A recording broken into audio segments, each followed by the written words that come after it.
Actually, what started the congestive heart failure was smoking crack cocaine. Minister Henry Ephron. This room right here is the intake room. Runs the Men's Overcomers Drug Rehab Program. He was once a client.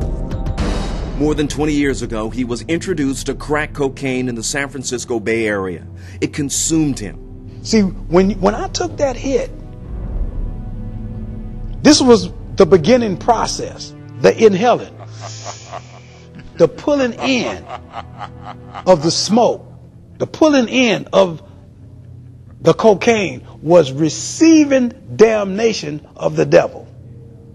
I had opened up the door for him to come in and destroy this temple any way that he wanted to destroy it and take my life. For 14 years of his life, he smoked the deadly drug day in, day out. He literally worshiped rock cocaine. It drove him to homelessness. And now I got to reinvent. He's now an ordained minister at Calvary Christian Center in Sacramento, helping other men get off drugs. Well, anybody feel like shouting in the house?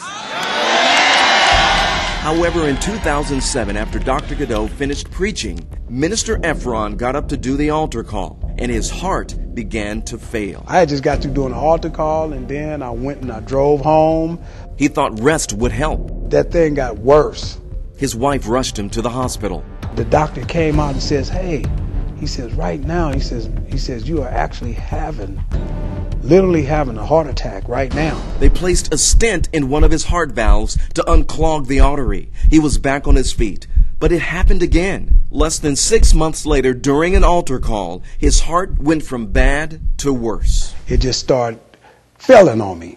I don't know, it's something about this altar call, because I'm doing another altar call, and I was on the stage, and this thing was happening again, and it was happening so bad. Even before I even got to the church, I was parked, and I was walking across the street, and before I could get across the street inside the church, I was literally, my whole chest was just burning.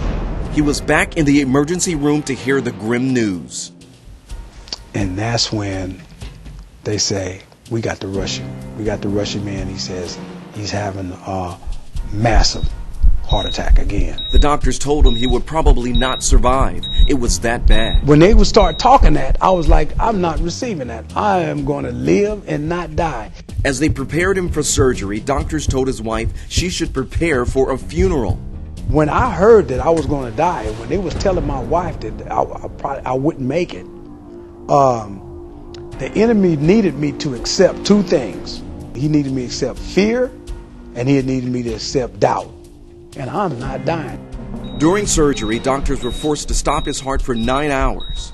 Once I went in and they stopped my heart, that's when I began to conversate with God. When I went to the other side, I had an experience with God that only I can explain what it was about. And it was like a force that was kind of pulling me this way. As we walked, and I was asking him, Lord, I said, why did this happen to me?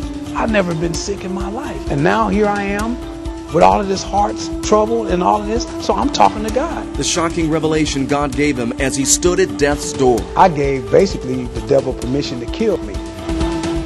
Next week, the conclusion.